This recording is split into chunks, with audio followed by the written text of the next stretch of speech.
Assalamualaikum warahmatullahi wabarakatuh. Apa kabar Bapak Ibu, calon guru penggerak di seluruh Indonesia? Perkenalkan, saya Mudawamah dari UPTD SMPN 1 Kelampis Kabupaten Bangkalan. Izinkan saya untuk memaparkan hasil aksi nyata saya modul 1.4 Budaya Positif. Perkenalkan, beliau berdua adalah fasilitator dan pengajar praktik saya, yaitu Ibu Umiyati Ningsih SPD MPD dan Ibu Sunarsi SE. Berikut ini merupakan rancangan tindakan untuk aksi nyata saya. Yang pertama, latar belakang.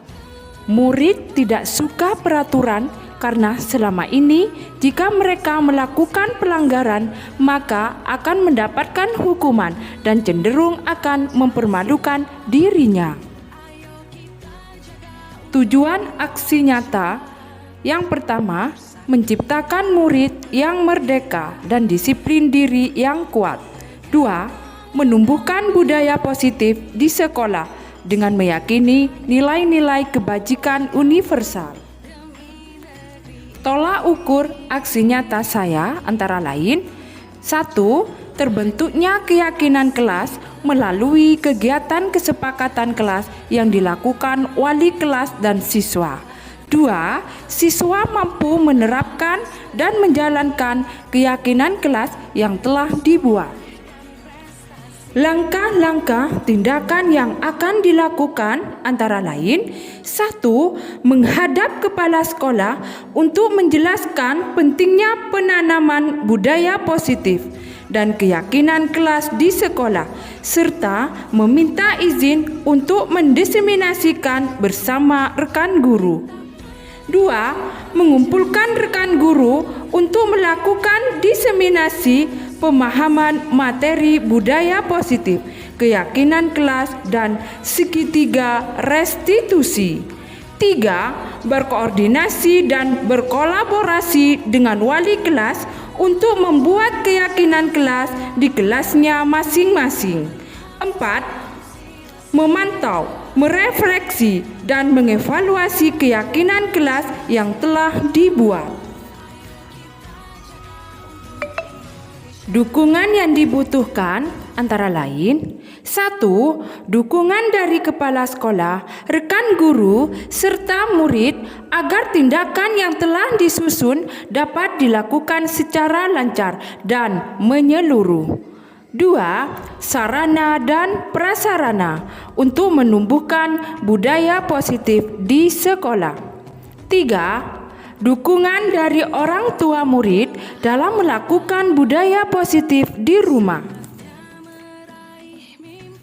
Berikut ini merupakan kegiatan diseminasi atau pengimbasan di sekolah mengenai pemahaman dan pengalaman modul 1.4 Budaya Positif. Assalamualaikum warahmatullahi wabarakatuh. Waalaikumsalam warahmatullahi wabarakatuh. Yang terhormat kepada Bapak Kepala Sekolah UPTD SMPN 1 Kelampis, kepada Bapak dan Ibu Guru yang saya hormati. Marilah kita panjatkan puji syukur kehadirat Allah Subhanahu wa Ta'ala yang telah melimpahkan rahmat dan hidayahnya sehingga kita bisa dapat melaksanakan kegiatan aksi nyata modul 1.4 Budaya Positif di siang hari ini. Salawat serta salam tak lupa tercurahkan pada junjungan kita Nabi besar Nabi Muhammad SAW yang telah memberikan contoh suri tauladan yang baik. Semoga kita semua mendapatkan ridhonya dan mendapatkan syafaatnya kelak di akhir zaman. Amin, amin, Allahumma amin. Adapun susunan acara pada kegiatan siang hari ini sebagai berikut. Pertama, pembukaan. Kedua, kegiatan inti. Ketiga, sesi tanya jawab, dan keempat penutup. Demikian susunan acara pada hari ini. Marilah acara pada siang hari ini kita buka dengan membaca basmalah bersama-sama. Bismillahirrahmanirrahim. Selanjutnya pada kegiatan inti saya sendiri saya akan memaparkan diseminasi atau pengimbasan 1.4 penerapan budaya positif di lingkungan sekolah kita. Sebelumnya kita memperkenalkan diri dulu.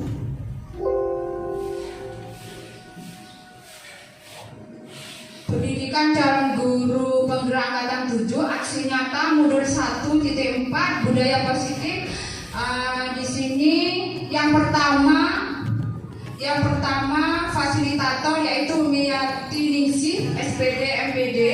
Yang kedua pengajar praktik Sunarsi SE, dan yang ketiga calon guru penggerak saya sendiri yaitu Mudawama SPD.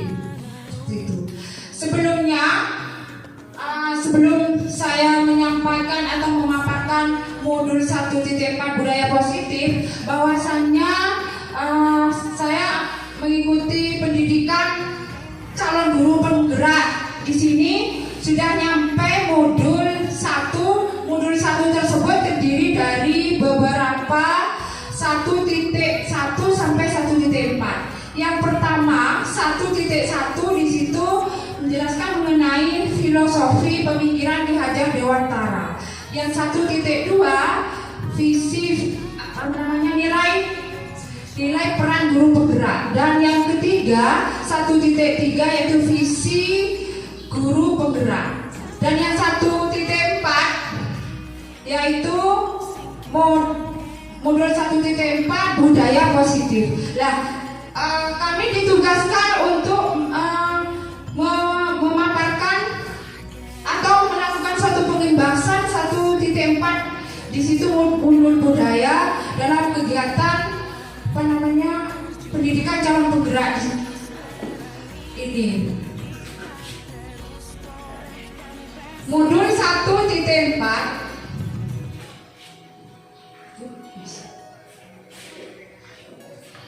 ini menjelaskan mengenai suatu permasalahan yang terjadi pada anak.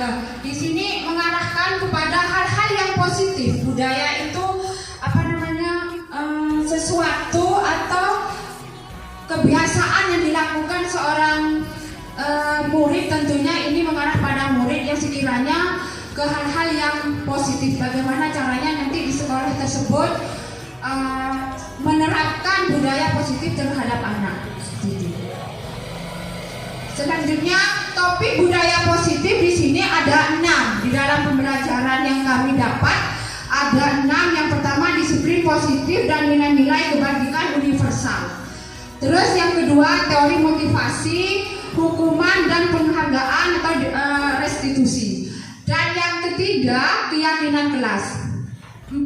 Kebutuhan dasar manusia dan dunia berkualitas. 5. Restitusi. 5. Posisi kontrol. Dan yang ke-6 restitusi segitiga restitusi. Nanti ke-6 topik ini akan pemerintah ingin mengharapkan di lingkungan sekolah tersebut membudidayakan penerapan budaya positif.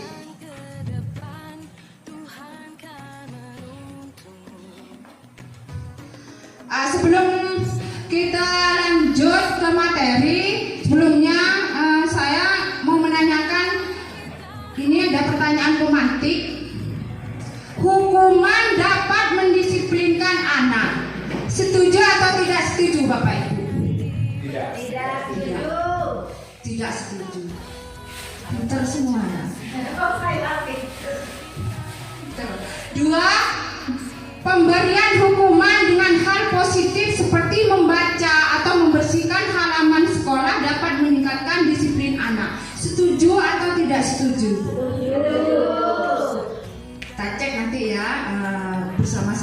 sama-sama belajar juga di sini. 3, memberi penghargaan dapat meningkatkan motivasi belajar anak. Ya, setuju. Kita cek. Pertama, gitu ya. 1, disiplin positif, nilai-nilai kebajikan universal.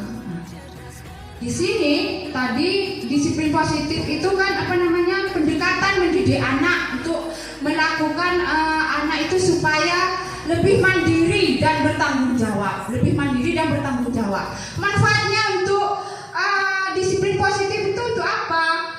Itu tadi anak itu bisa bersifat mandiri dan bisa bertanggung jawab dan ada keinginan dari tubuhnya sendiri tanpa mengharapkan suatu penghargaan.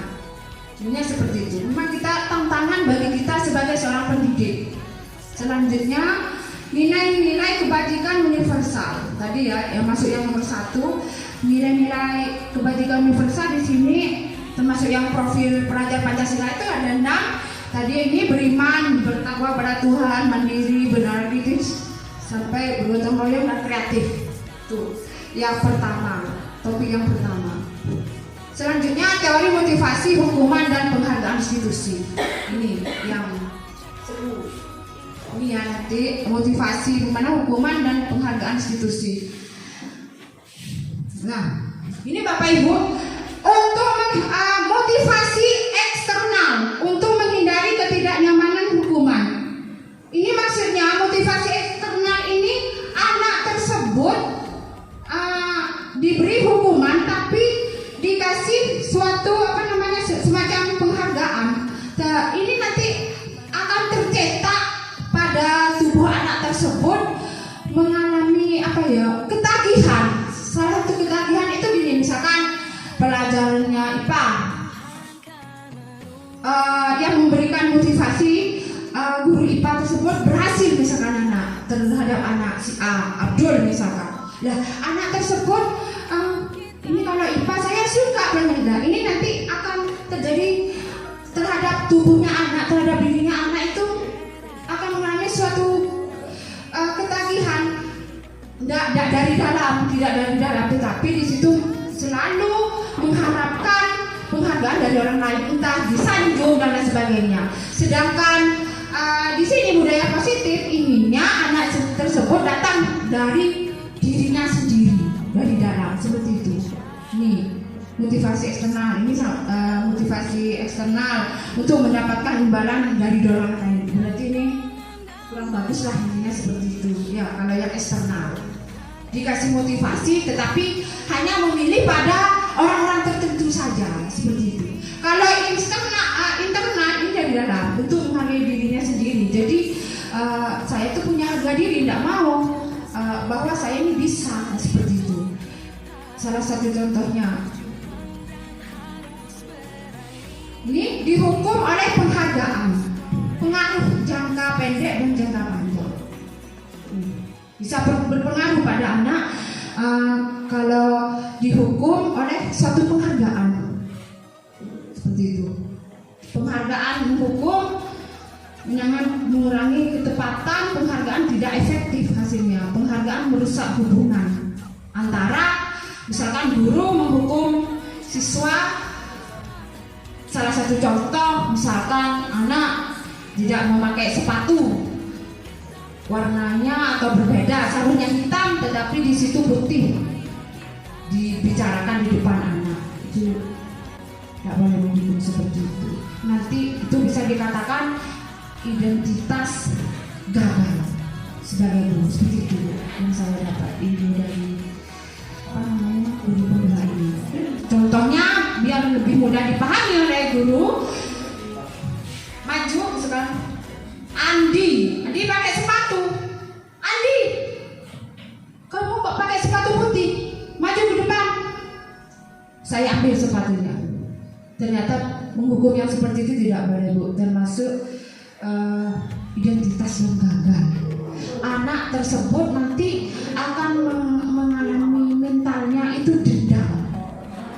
Ya, bisa pendek, bisa jangka panjang. Bisa ingat itu anak tersebut sampai menikah dan sebagainya. Sejarah itu seperti itu. disimpulkan termasuk identitas gagah. Setelah saya mendapatkan ilmu ini, oh ternyata seperti itu gitu Bu. Penghargaan menghukum ini, penghargaan mengurangi ketepatan, tidak tepat. Penghargaan tidak efektif ternyata ya. Penghargaan merusak hubungan seperti itu. Bisa ada rasa dendam. Bahkan kalau anak itu saking malunya di depan siswa dan lainnya, bisa kayak banyak macamnya bisa terjadi di jalan, gurunya itu hadang atau dilukai, banyak kejadian seperti itu. Ada yang dilukai di tengah jalan itu karena malunya tadi anak itu. Kan sebenarnya dia cuma malu kan, seperti itu kepribadian anak. Nah, ini dihukum oleh penghargaan. Kelanjutannya ya, penghargaan menurunkan kualitas, penghargaan mematikan kreativitas anak. Don anak tersebut. Penghargaan mengurangi motivasi intrinsik dari dirinya sendiri, itu tidak ada rasa kemauan mau berubah, adanya dendam seperti itu. Ini tindakan guru. Kita sama-sama belajar dan kita sama-sama berpikir. Nanti di sini ada jawabannya. Ini mencatat 10 kali di dalam buku kalimat, saya tidak akan terlambat lagi karena terlambat ke sekolah. Masuk hukuman atau konsekuensi? Hukuman. Ingat Bu ya, hukuman. Kita cek nanti. Lari mengelilingi lapangan basket 2 kali karena terlambat hadir di sekolah. Hukuman. Karena hubungannya dengan peraturan yang ada di sekolah. Bisa juga ini murid diminta untuk push up 15 kali karena menggunakan masker ke sekolah. Apa ini? Hukuman atau konsekuensi? Nanti bisa introspeksi diri ya. Berarti anak yang suruh mencatat 10 kali ini kita boleh atau tidak sebagai guru? Seperti itu ya. Tadi yang nomor 3 ini masuk apa Bu? Sama-sama berpikir, sama-sama belajar. Mengganti kertas tugas teman yang telah dicoret-coret. Membersihkan tumpahan air di meja tulis karena tersenggol pada saat belajar. Murid disuruh untuk menggunakan sepatu seharian di sekolah karena tidak menggunakan sepatu hitam. Kita pemahaman seseorang kan tidak sama. Lari mengelilingi lapangan basket ini sampai apa Bu? Hukuman atau konsekuensi?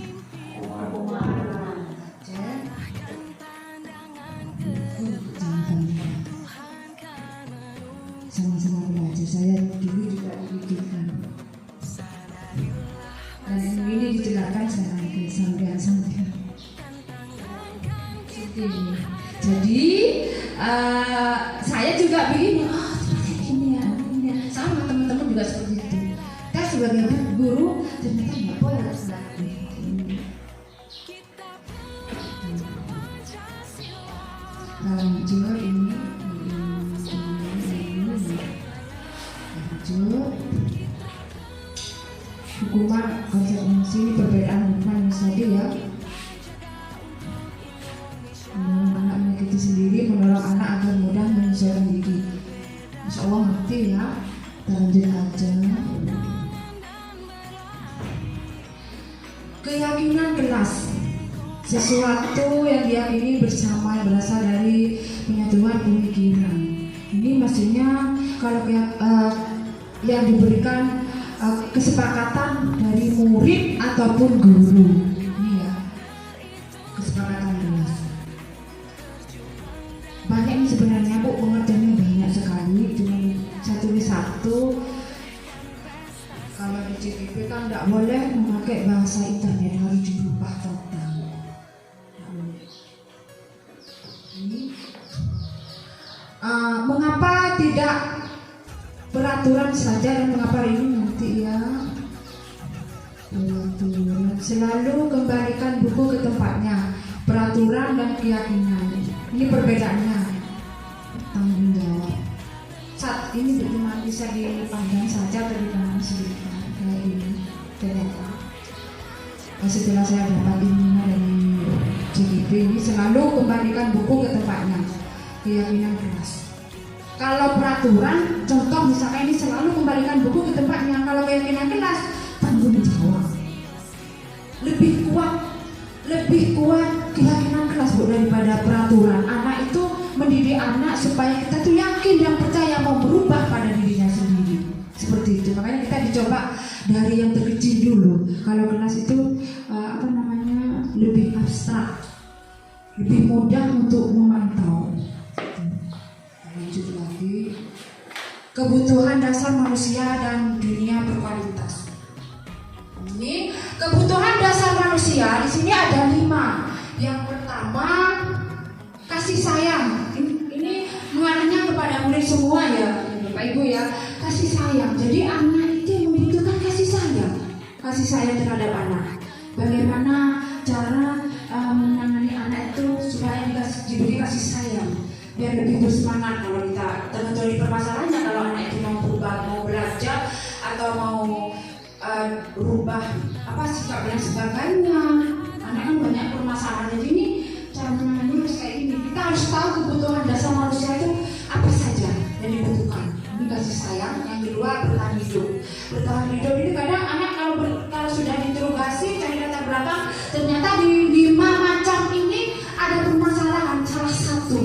Ini yang kedua, bertahan hidup. Tentunya kita kebutuhan dasar manusia itu tentunya butuh bertahan hidup. Salah satu contoh, kita butuh makan. Nah seperti itu ya, butuh energi dan sebagainya. Takutnya anak ini bermasalah, jangan-jangan dari rumah belum makan gitu maksudnya. Ya, terus anak ini bandel nakal, jangan-jangan anak ini kurang kasih sayang. Seperti itu. Jadi kita harus tahu anak seperti apa. Terus kesenangan. Ini kesenangan. Ini hubungannya anak ini di dalam hubungan proses pembelajaran. Anak supaya senang terus dalam proses pembelajaran, berarti kita harus menciptakan suasana yang senang di dalam kelas. Tentunya kalau kita sebagai guru, media yang perlu dipercantik supaya anak ini senang. Seperti itu. Jadi ini ada hubungannya semua. Kelima ini ada hubungannya semua. Terus ini kebebasan. Kebebasan ini maksudnya memerdekakan anak. Dalam kata-kata memerdekakan anak di sini anak disuruh bebas memilih. Kebebasan anak ini maksudnya anak disuruh memilih sesuai dengan kemampuan anak.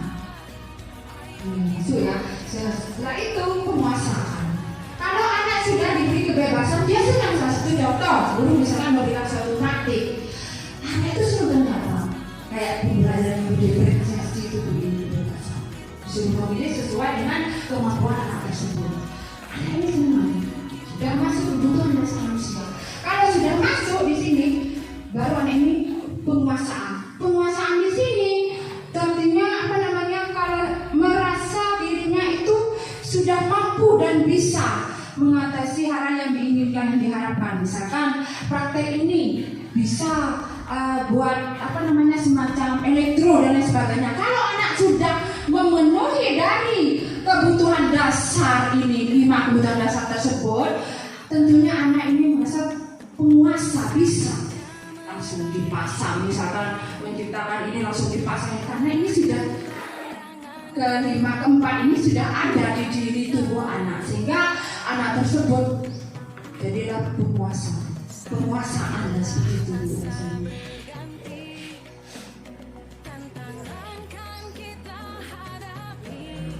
Dalam suatu permasalahan anak kita harus tangani dengan namanya itu restitusi. Restitusi di sini proses menciptakan kondisi bagi murid untuk memperbaiki kesalahan mereka. Maksudnya ini suatu kesalahan yang dilakukan oleh anak, kita lakukan terhadap anak sampai anak itu bisa memecahkan masalahnya itu sendiri dan bisa mencari solusinya sendiri. Ini namanya solusi. Menurut ya Bapak Ibu ya, kita sebagai guru memang terlalu banyak tugas dan tantangan. Kita tuh mengurus makhluk hidup, bukan benda mati. Kalau benda mati itu gampang Bu, tinggal pindah meja mau pindah sana, diam di sini udah. Kalau makhluk hidup tinggal sedikit aja, wah memang seperti itu. Memang tugas kita terus pekerjaan yang sangat sulit Bu, karena makhluk hidup yang kita urus. Sedangkan makhluk hidup tersebut berbeda-beda dan bermacam-macam warna anak, karakter anak berbeda-beda juga. Jadi cara penanganannya juga berbeda-beda seperti itu. Nah ini ya institusi kita harus lakukan dengan cara seperti ini, mencari solusi untuk masalah mereka sampai Anda tuh menemukan solusi sendiri. Jadi nggak perlu kayak semacam putar-putar itu Bu, putar-putar seperti itu. Gas ini.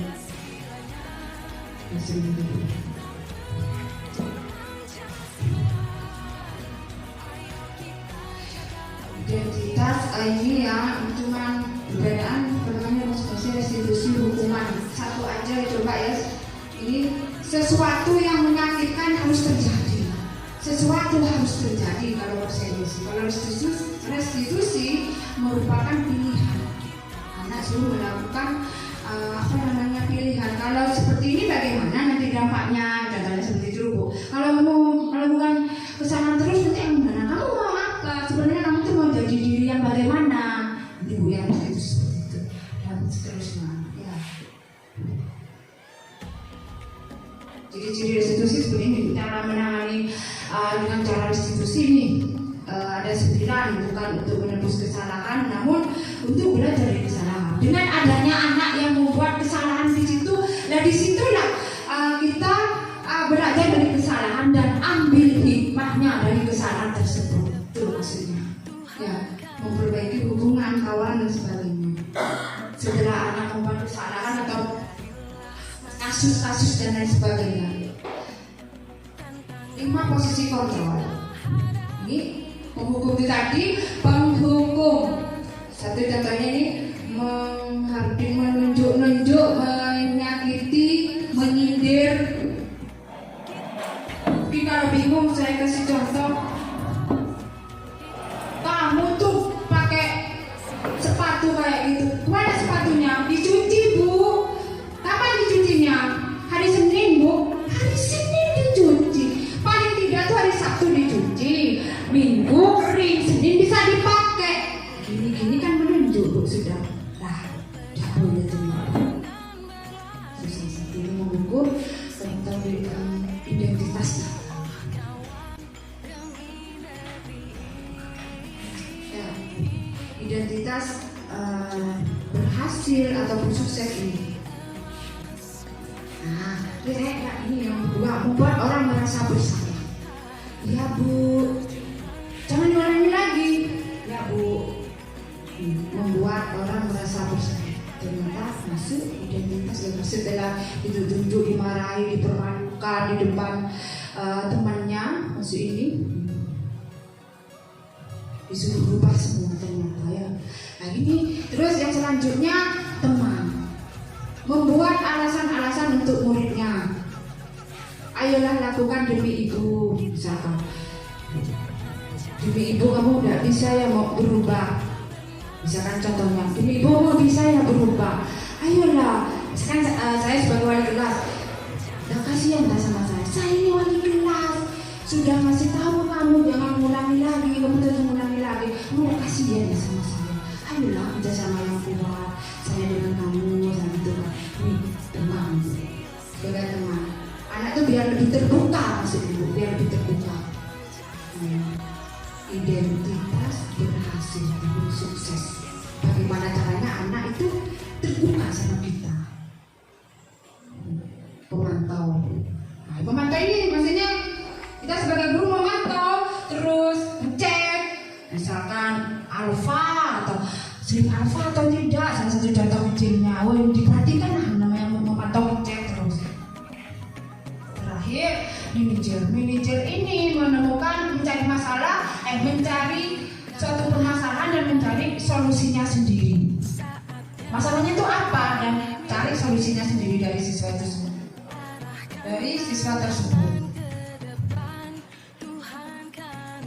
Segitiga restitusi. Terakhir 6 ya. Segitiga restitusi di sini ada 3 tahap. Ada 3 tahap. Yang pertama, menstabilkan identitas. Setiap orang pasti pernah melakukan kesalahan. Kamu bukan satu-satunya yang pernah melakukan ini. Ini maksudnya guru itu menanyakan terhadap siswa bagaimana untuk menstabilkan identitas terhadap anak tersebut yang punya masalah. Misalkan anak itu waktu ujian makan biskuit dan lain sebagainya, nggak langsung dimarahin aja, begini bu caranya. Alfi misalkan makan, duduk begini. Alfi, taruh na yuk, taruh biskuitnya, taruh di dalam yuk, ayo tunjukkan ini ya. Setelah itu nanti dipanggil, Alfi ikut ibu. Setelah itu dipanggil, Alfi tahu nggak? Alfi dipanggil sama ibu sini. Tahu bu. Apa nak? Saya tadi makan di dalam kelas waktu ujian. Pokoknya di depannya tuh kita walaupun kita geter mau malu ini ya kontak ini ya. Ada seperti itu. Akhirnya kedua, validasi kebutuhan. Ini banyak pertanyaan ya. Terus yang ini validasi kebutuhan. Adakah cara yang lebih efektif untuk mendapatkan apa yang kamu butuhkan? Kamu tentu punya alasan. Ini maksudnya pertanyaan. Pasti kamu punya alasan kenapa makan di dalam kelas. Nanti anak itu menjelaskan apa lapar atau bagaimana. Di situ nanti ngorek anak. Setelah itu selanjutnya, nah ini nanti kita tunjukkan di mana sebenarnya. Menanyakan keyakinan.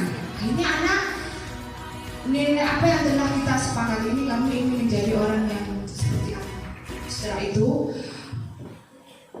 apakah makan di dalam kelas itu termasuk keyakinan kelas, nak? Nah seperti itu. Nanti anak tersebut apa namanya? Jawab bu, akhirnya tidak bu, berarti gimana? Ya bu, saya salah bu. Terus lalu bagaimana kalau Alfi biar tidak makan di dalam kelas lagi? Caranya Alfi sendiri bu, intinya Alfi sendiri yang menemukan solusinya itu Alfi sendiri. Kita hanya sebagai motivasi, mendorong, mengarahkan, menuntun ya seperti itu sebagai guru. Akhirnya Alfi mengatakan begini, ya bu nanti saya tadi kan jawabnya misalkan selalu tertidur hanya tidak makan. Mas berangkat ke sekolahnya makan di sekolah apa? Baik bu, nanti saya akan mengatur waktu misalkan bangun pagi-pagi biar saya makan di rumah, biar saya tidak makan lagi di dalam kelas. Ini kan suatu solusi dari anak tersebut sampai anak itu menemukan solusinya sendiri tanpa kita yang memberikan. Akhirnya dianggap sama gurunya. Mulai kapan?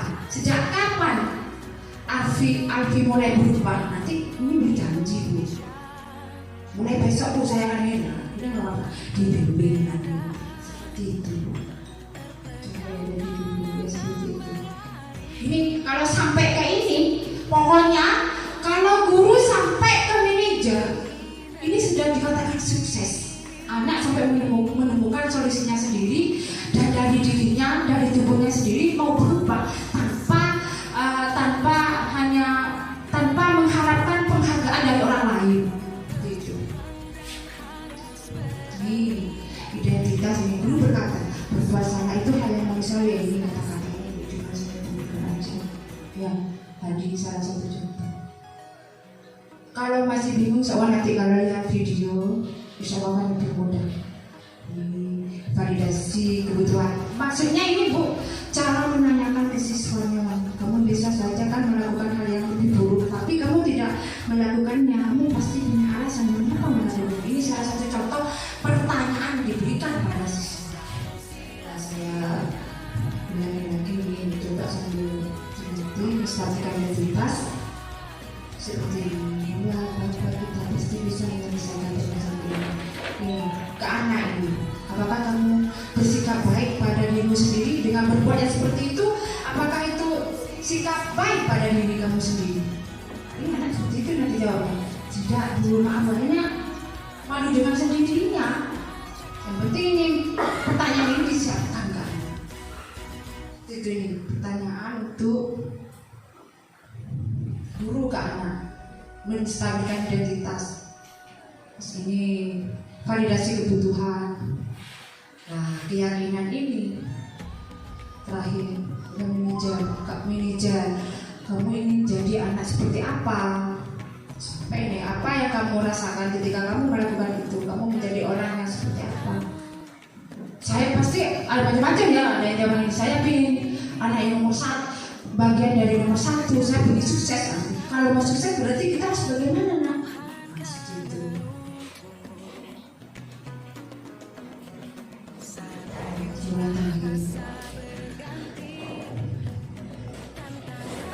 Gitu.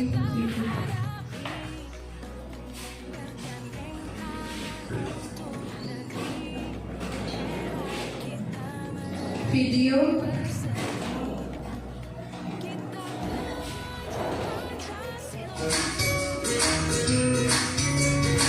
Enggak, Bapak Ibu bisa diperhatikan video. Sangat bahagia Ibu dan Bapak guru hebat. Dalam penerapan disiplin positif restitusi, salah satu program yang dikembangkan adalah 5 posisi kontrol. 5 posisi kontrol dalam restitusi adalah proses perjalanan seorang pendidik agar dapat mengenali dirinya. Pada video kali ini, kita akan membahas tentang 5 posisi kontrol yang dikembangkan oleh Diane Gosem dan contoh penerapannya.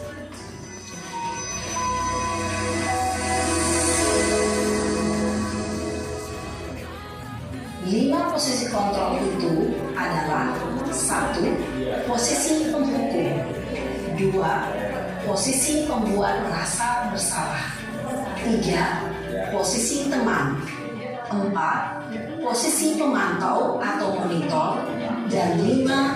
Posisi manajer. Untuk lebih memahami kelima posisi tersebut, mari kita saksikan kasus Naren yang terlambat hadir 20 menit di sekolah dan melihat bagaimana kelima posisi kontrol dalam menghadapi masalah tersebut.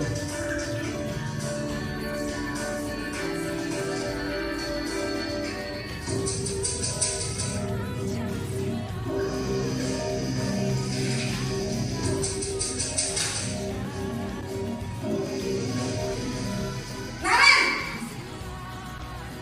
sini kamu. Selamat pagi, Bu. Selalu terlambat. Kamu deh, pasti terlambat. Maaf, Bu. Saya Apa? Apa coba? Alasan kamu apa lagi? Kapan sih kamu tidak terlambat? Malas sekali ya kamu jadi anak. saya Dasar pemalas. Gak kapok-kapok sih kamu. Sudah berapa kali terlambat? Sana, kamu keliling lapangan basket 2 kali. kenapa saya harus keliling lapangan basket, Bu? Kenapa? Kamu melawan ibu. Berani-beraninya jawab. Sudah terlambat, masih berani jawab pula. Sekarang, keliling lapangan basket 5 kali sekalian. Biar kapok. Cepat. Pergi sana ke lapangan basket.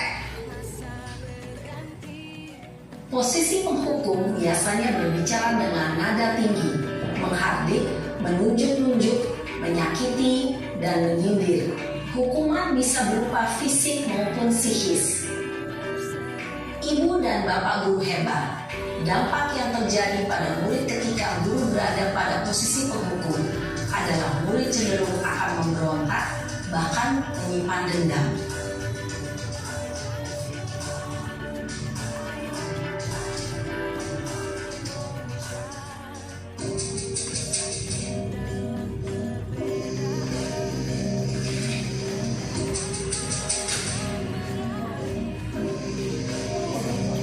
Naren, Selamat pagi, Bu. Naren. Kamu kenapa terlambat lagi, nak? Ya Tuhan, Naren. Kamu senang ya bikin ibu susah ya? Kalau kamu terlambat lagi, nanti ibu yang ditegur bapak kepala sekolah, nak. Disangka ibu tidak bisa membina kamu.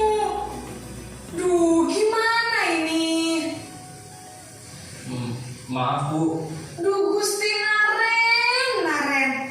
Kamu suka ya kalau ibu ditegur bapak kepala sekolah? Terus, sekarang ibu harus tulis apa ini di buku absen? Ini kamu sudah sering terlambat loh. Ibu harus apa coba? Maaf Bu. Maaf sekali. Ya sudah, lain kali jangan bikin ibu susah lagi ya nak ya.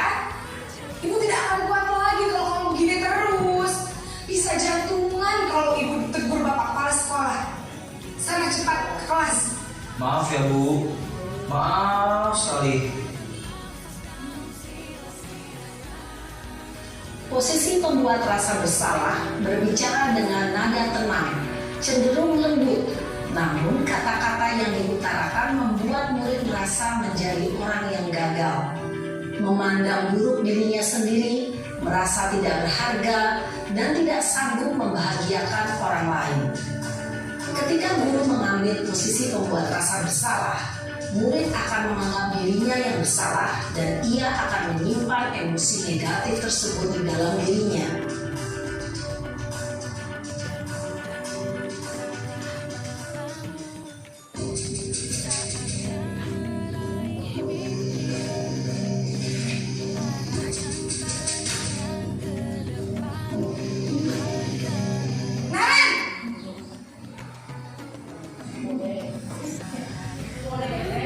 Selamat pagi Bu. Wah, sudah jam berapa ini nak? Terlambat lagi ya sayang. Iya Bu. Habis Bu saya belum bangunkan saya Bu. Kamu malah menyalahkan ibu kamu. Kamu bukannya anak yang paling kencang. Kok terlambat sih? Iya Bu. Saya memang terlambat bangun tadi. Jadi biarpun saya lari kencang, tetap gak kekejar Bu. Ya sudah sana. Nanti lain kali larinya lebih kencang lagi ya. Biar gak terlambat lagi. Bikin seneng ibu. Demi ibu. Bisa kan? Bisa lah Bu. Ya sudah sana masuk kelas. Ibu beresin urusan absen kamu. Kamu ini ada les aja. Dalam posisi teman, guru berbicara dengan nada suara ramah, akrab, cenderung bersendal gurau untuk menjaga suasana tetap santai. Murid akan merasa senang, aman, dan akrab dengan guru. Identitas yang tercipta adalah identitas sukses atau berhasil. Namun, perlu diingat, karena ini masih dorongan eksternal, maka ada faktor ketergantungan dari murid kepada orang tertentu. Di sini guru absennya, sehingga di lain waktu murid bisa berperilaku baik, namun hanya kepada orang-orang tertentu saja.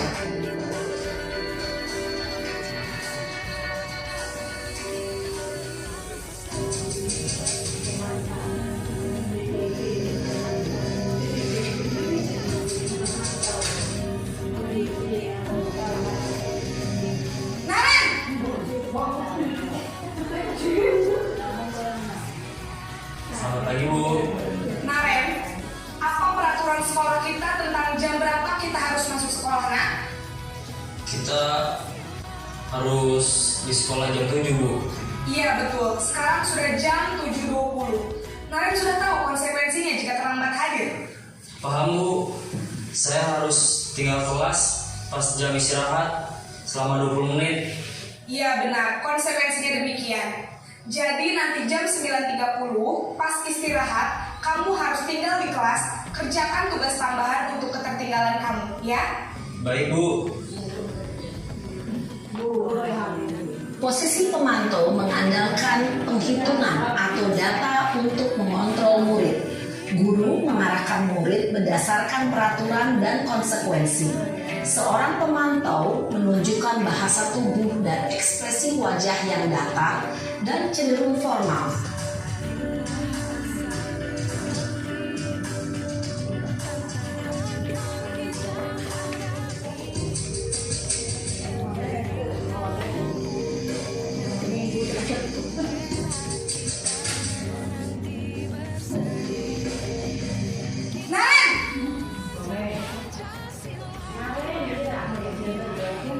Selamat pagi Bu. Selamat pagi. pagi, Naren. Maaf Bu, saya terlambat. Iya, sekolah masuknya jam 7, sekarang sudah jam 7.20. Jadi sekarang bagaimana ini, Naren? Maaf Bu, saya lupa setel alarm saya semalam. Baiklah, menurut kamu, keyakinan sekolah yang mana yang perlu kamu tingkatkan? Menghargai diri sendiri dan orang lain mungkin ya Bu. Setuju. Jadi, apakah Naren meyakini prinsip saling menghormati tersebut? Iya Bu, saya meyakininya. Apakah Naren bersedia memperbaiki masalah keterlambatan ini? Bersedia Bu. Bagaimana kamu akan perbaiki masalah keterlambatan ini? Saya akan coba untuk tidak lupa menyetel alarm saya Bu. Baik, kalau Naren lupa menyetel alarm di rumah, ada orang yang kira-kira bisa bantu mengingatkan tidak?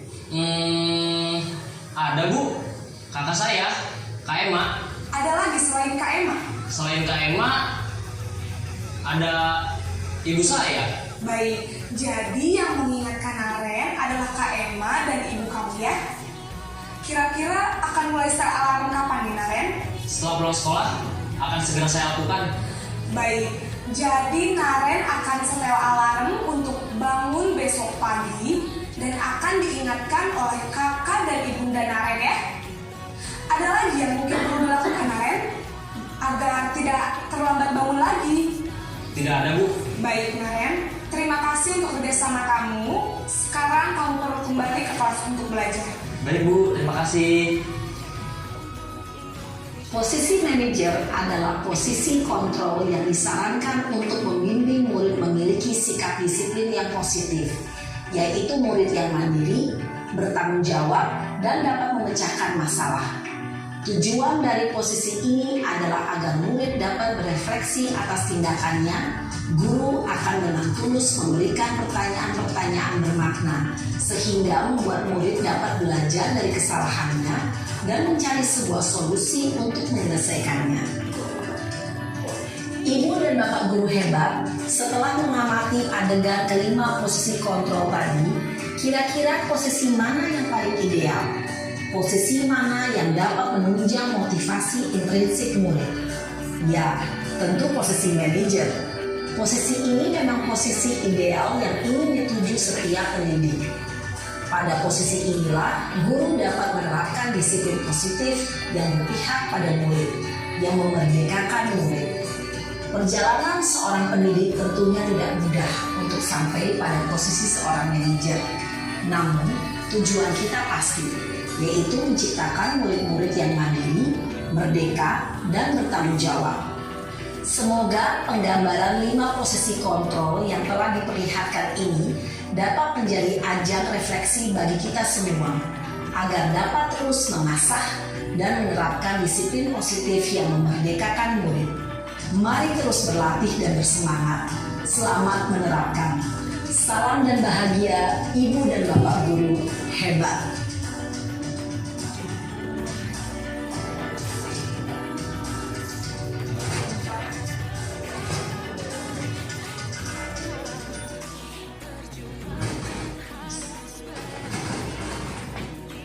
Terima kasih.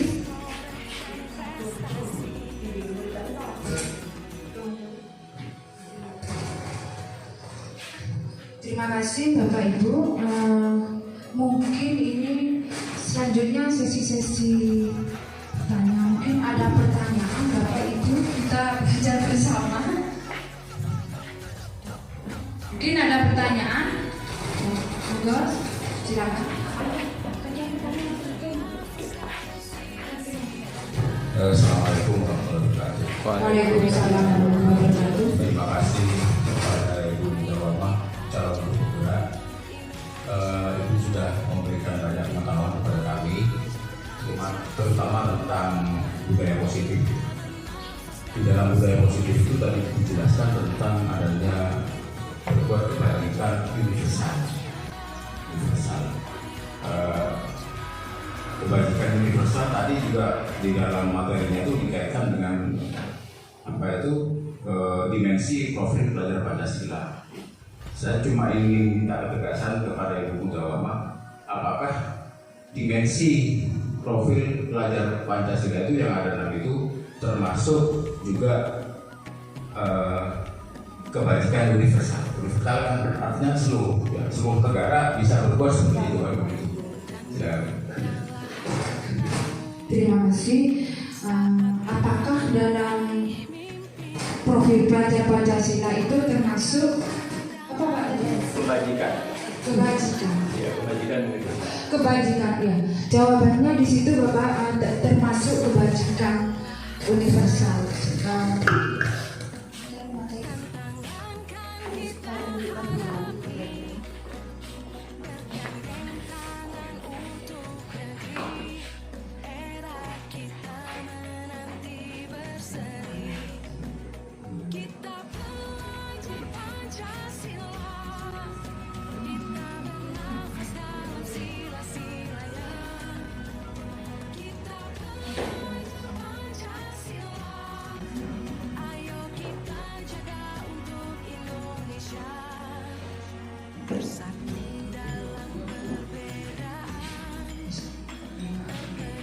Masuk Pak Yuk.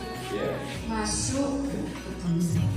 Ini nilai-nilai kebajikan universal ini termasuk yang profil pelajar Pancasila itu yang keenam, yaitu beriman dan bertakwa kepada Tuhan Yang Maha Esa dan berakhlak mulia, mandiri, bernalar kritis, berpendidikan global, gotong royong dan kreatif. Itu masuk Pak.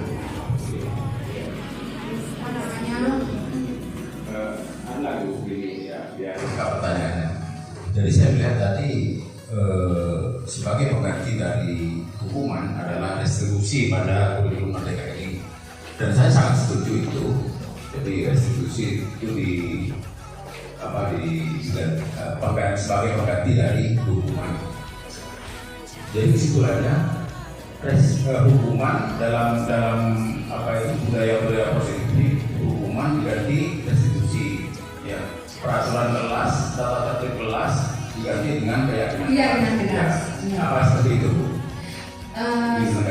Kalau ini Mak dalam pembelajaran pendidikan kurikulum Merdeka ini di Bapak namanya keyakinan kelas begitu. Kenapa dikatakan keyakinan kelas? Karena ini akan lebih mudah dipantau, abstrak, lebih kecil atau lebih sempit, sehingga anak itu datang dari dirinya sendiri. Itu Pak, kalau keyakinan kelas. Tapi kalau peraturan itu sepertinya lebih luas, hanya semata peraturan saja gitu Pak. Itu cara pemahamannya. Kalau keyakinan, memang keyakinan itu hampir sama dengan kepercayaan. Anak ini saya harus berubah, bahwa kayak keyakinan kelas ini saya harus bisa mengerjakan PR. Saya tidak rajin, harus apa yang diperintahkan guru suruh mengerjakan tugas, saya harus mengerjakan. Maka di situ dirubah keyakinan kelas supaya anak ini yakin dari dirinya sendiri tanpa hanya sekedar peraturan semata. Ininya belajar ke sana dulu. Merubah anak. Kesimpulannya ini agar saya bisa memahami. Kesimpulannya bahwa kalau peraturan kelas itu atau tata tertib sekolah itu adalah suatu kewajiban atau obligasi yang datangnya dari luar pada diri anak. Sedangkan keyakinan kelas adalah kesadaran diri sendiri untuk mematuhi peraturan. Mematuhi peraturan. Ya. Oke, sip. Ya, makasih Bu ya, makasih. Terima kasih. Terima kasih Bapak Rasul. Mungkin ada pertanyaan lagi. Moga Bapak Ibu kita sharing atau sama-sama belajar.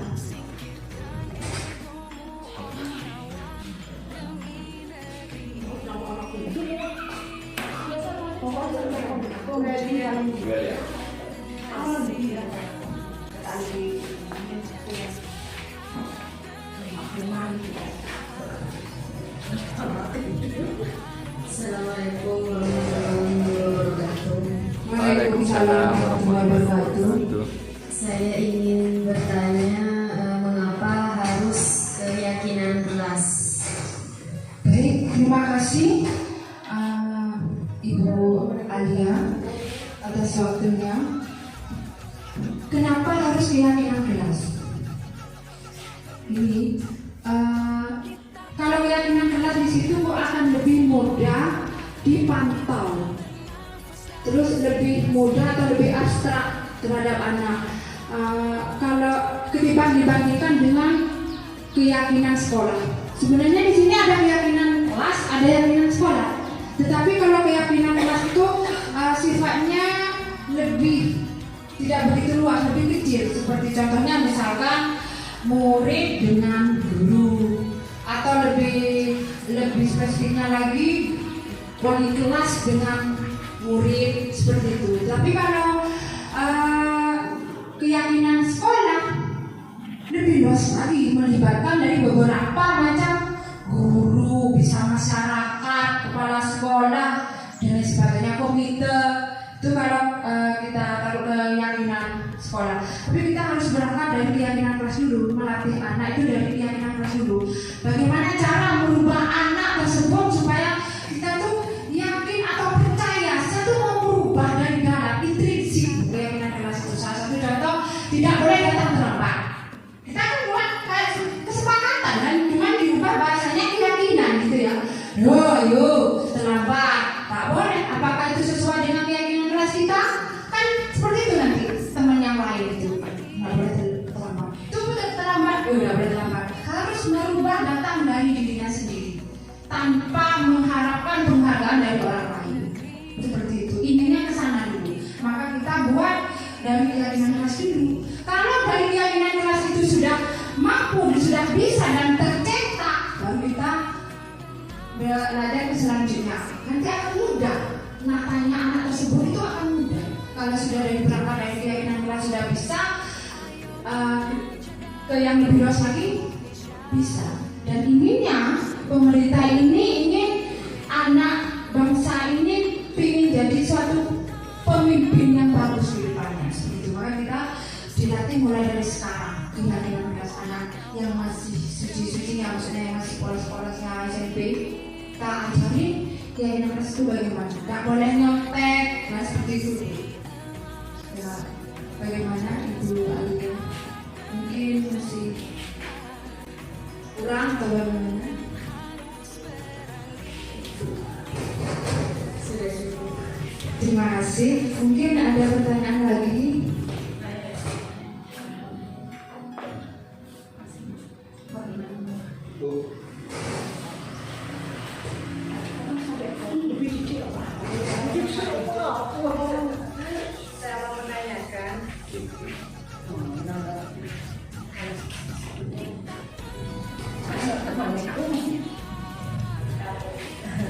Saya mau menanyakan, bagaimana cara mengatasi anak yang selalu tidur dalam proses pembelajaran berlangsung?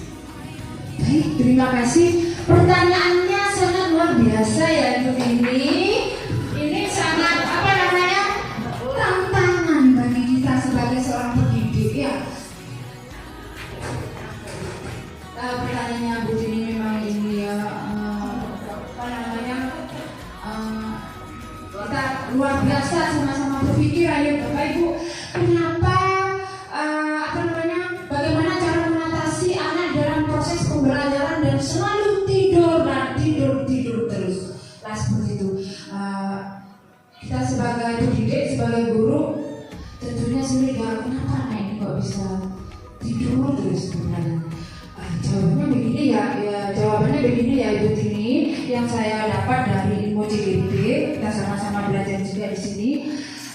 Anak tersebut harus melakukan dengan proses restitusi segitiga itu bisa dengan cara tadi identitas masalah, validasi keyakinan, dan yang ketiga buat suatu pertanyaan keyakinan. Ini yang anak itu nanti dipanggil.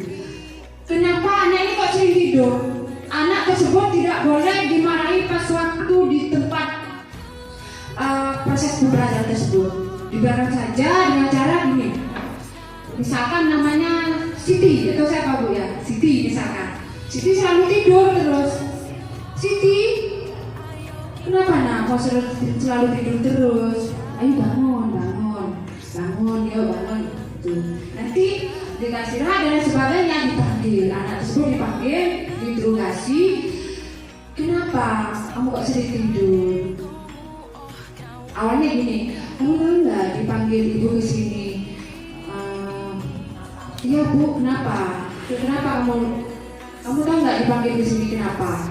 Oh iya bu, saya tahu bu, saya tidur di dalam kelas. Seperti itu ya tadi proses restitusi. Setelah itu nanti ditanya sampai anak ini menemukan satu masalah atau menemukan solusinya sendiri. Akhirnya misalkan jawabnya kan tidak sama, berbeda-beda anak itu, atau cari latar belakang anak. Nah, ini caranya ibu ini. Apa namanya? Kenapa kamu kok sering tidur? Dijawab ini. Saya bu, karena saya sering tidur di rumah main HP atau main game. Bisa kan anak tersebut? Kita kan sebagai guru, sebagai pendidik mencari tahu kenapa anak ini kok bisa sering tidur terus. Misalkan jawabannya anak seperti ini, masalah anak misalkan contohnya saya sering main HP, main game sehingga saya tidur tengah malam jam 1 atau jam 2 saya baru tidur sehingga ke sekolah saya tidur terus kan begitu, sudah tahu ya poin. Terus poin ke-1 terus kalau tidur di dalam kelas itu apakah itu termasuk keyakinan kelas? Nah, kita sebelum proses pembelajaran awal-awal itu kita harus membuat keyakinan kelas dulu dengan siswa seperti itu. Nah nanti pasti tahu jawabannya. Iya bu, tidak sesuai dengan keyakinan kelas. Saya bersalah bu, seperti itu.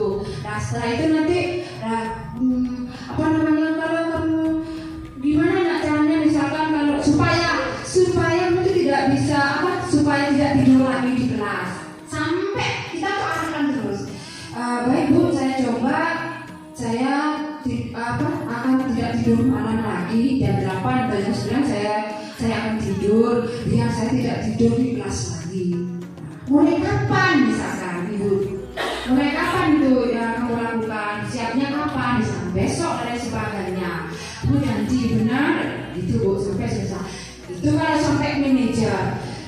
Saya tambahin lagi, ini kalau sampai manajer anak itu sudah menemukan suatu solusinya sendiri, masalah dan menemukan suatu solusinya sendiri, itu sudah dianggap berhasil ibu ini sampai berubah anak. Tetapi kadang anak ada yang sangat sulit. Bagaimana kan seperti itu ya? Mungkin. Nah, ini bisa dengan cara institusi dan bisa cara ini bisa akhirnya bisa ibu ini kerjasama dengan wali orang tua murid dengan cara memanggil orang tuanya atau tahu fisik, cari tahu kenapa. Kadang permasalahan anak itu tidak sama, ada problem di rumahnya. Kalau kita nggak cari tahu dulu, tidak melakukan restitusi, tahunya kita marah sama anak, akhirnya apa yang terjadi? Mental anak akan rusak, bisa jadi tidak mau sekolah, melihat sekolah sudah takut. Melihat sekolah itu sudah takut, melihat tembok-tembok sekolah itu sudah takut, seperti itu. Kadang anak itu punya problem di rumah, cerai sama orang tua, atau ada yang meninggal orang tuanya, seperti itu. Bagaimana? Itu mungkin ada yang kurang.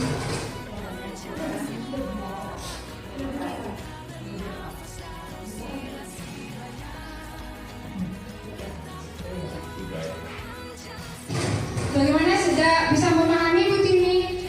Ya seperti itu Ibu. Ya, terima kasih. Mungkin ada lagi?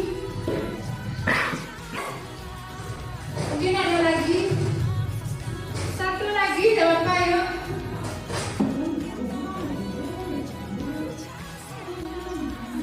Sudah. Mungkin ada lagi satu. Jawab pertanyaan lagi ya. Saya tanya lagi ini. Apa ya? Tanya lagi. Ya, terima kasih Bu atas waktunya. Terus tadi ada segitiga restitusi ya? Iya Pak. Saya cuma ingin mengerti segitiga restitusi itu langkah-langkahnya kan ada 3 itu. Iya. Ya, itu mohon dijelaskan kembali sedikit Bapak, terima kasih.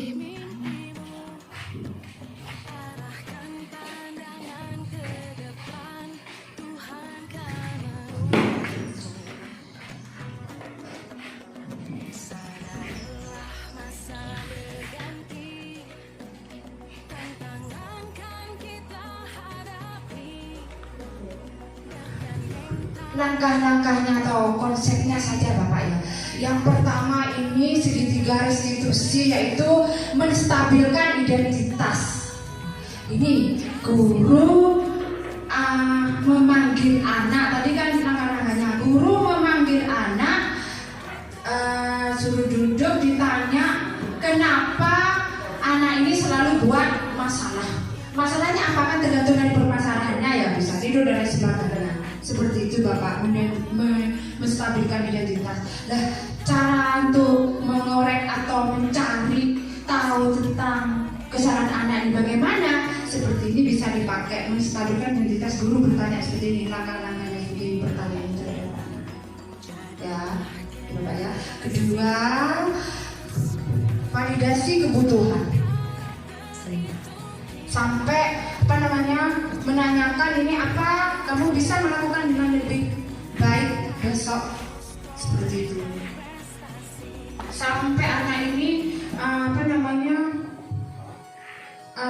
bisa menemukan ke jati dirinya sendiri itu, sampai bisa gitu Bapak ya, ditanya seperti ini. Ini kalau bingung atau bagaimana ini cara dan langkah-langkahnya. Guru berkata, maksudnya menanyakan ke siswanya dengan permasalahan yang ada. Permasalahan itu banyak, sedangkan permasalahan itu banyak.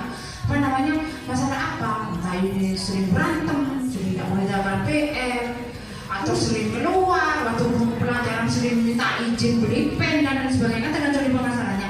Cuma langkahnya seperti ini. Menanyakan keyakinan ini terakhir ya. Guru berkata, apa nilai yang kita percaya di kelas atau sekolah kita? Ini sebelumnya kita buat keyakinan kelas. Kamu ingin jadi anak seperti apa dan sebagainya. Walaupun tidak pakai bahasa seperti itu tidak apa-apa, cuma bagaimana caranya sampai anak itu menemukan masalah dan solusinya sendiri tanpa kita yang memberi solusi terhadap anak. Guru tidak memberi solusi karena ini keyakinan kan Bapak Ibu ya, ini kan keyakinan. Gimana cara melatih pada diri anak itu mandiri dan bisa bertanggung jawab. Dilatih seperti itu siswa, murid dilatih seperti itu, berlatih mandiri dan bertanggung jawab. Bagaimana caranya supaya anak itu belajar menemukan masalah atau menemukan solusinya sendiri terhadap tubuh anak sendiri, seperti itu, terhadap tubuh diri anak sendiri. Seperti itu Bapak Ibu. Bagaimana Bapak Rasul? Ya, makasih Bu Bunda. Iya, baik. Berapa poinnya? Alhamdulillah. Oke, ada pertanyaan lagi? Baik, sudah tidak ada lagi. Demikian dengan apa yang saya sampaikan pada hari ini, semoga bermanfaat bagi kita semua. Amin. Apabila ada salah kata dalam penyampaian, saya mohon maaf yang sebesar-besarnya. Salam sehat dan sejahtera selalu. Sekian, terima kasih. Wassalamualaikum warahmatullahi wabarakatuh.